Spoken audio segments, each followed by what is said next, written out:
Hey guys, Everett Animation here with another video, and today I'm doing the Season 2 finale, King's Tie.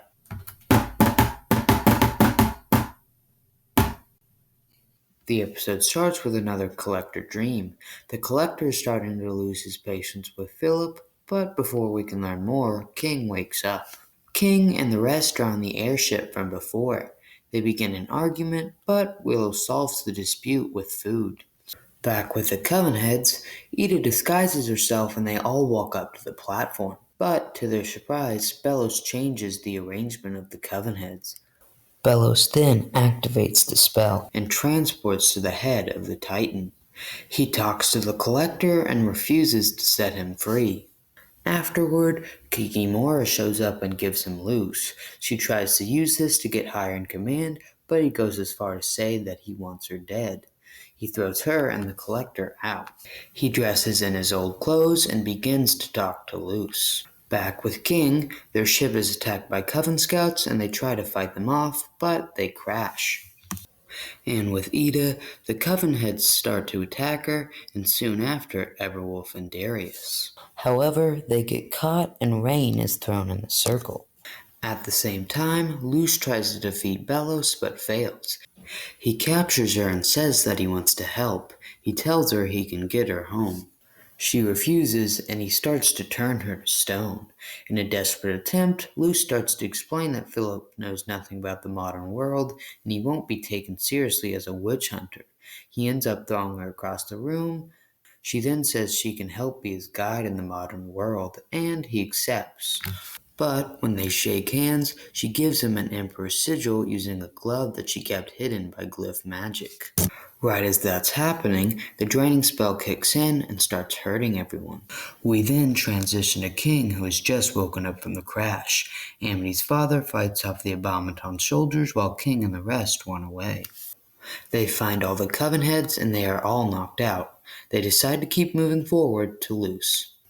Luce is fighting off Bellows, who has transitioned into a beast, much like the character from Hollow Mind. He tries to kill her, but Willow and the rest stop him. King is set on the sidelines where he finds a wounded Kikimora. She says that the Collector is the kid from the stars, and he's the only one that can stop the draining spell. She also says that Bellows was afraid of him, and that's why he didn't help her. She then helps King find the Collector. While he does that, the others try to defeat Bellows. Bellows tries to convince Hunter to help him, but fails.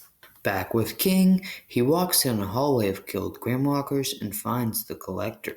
The Collector can't see him at first because apparently his collar makes him invisible to him. We learn that King's dad is the one that trapped the Collector. King decides to promise the Collector freedom if he stops the draining spell. But the Collector only wants to play a game. King promises to let him out and play Owl House if the Collector helps. He lets the Collector out by Pinky promising him, and the Collector helps him out. He comes out and with one touch destroys Bellows. While he does that, Rain gains consciousness and tears off Ida's arm in order to stop the sigil from expanding, and then she collapses. Back with the Collector, King has to play along with his childish game in order to help Bonesborough. The Collector ends the draining spell, and then he uses his powers to build an Owl House. Willow and the rest run to the portal door, but Luce and King stop to make sure the portal remains. Luce tries to save King, who is being pulled away by the Collector. But King uses his powers to push Luce into the human realm, and in the process gets taken by the Collector. At the end, Luce and the rest arrive at Luce's house, and Bellows comes with them. So I did these videos a little late, and the Season 3 premiere is already tomorrow, so I hope I see you then. Also, I know I didn't mention it, but there's an obvious reference to Amphibia in this episode that I can't not mention. Finally, I also can't go without mentioning the Season 3 trailer. I won't analyze it due to obviously time, but also the fact that it's too short to analyze. With that said, I'm Everyone Animation, and I hope you enjoyed.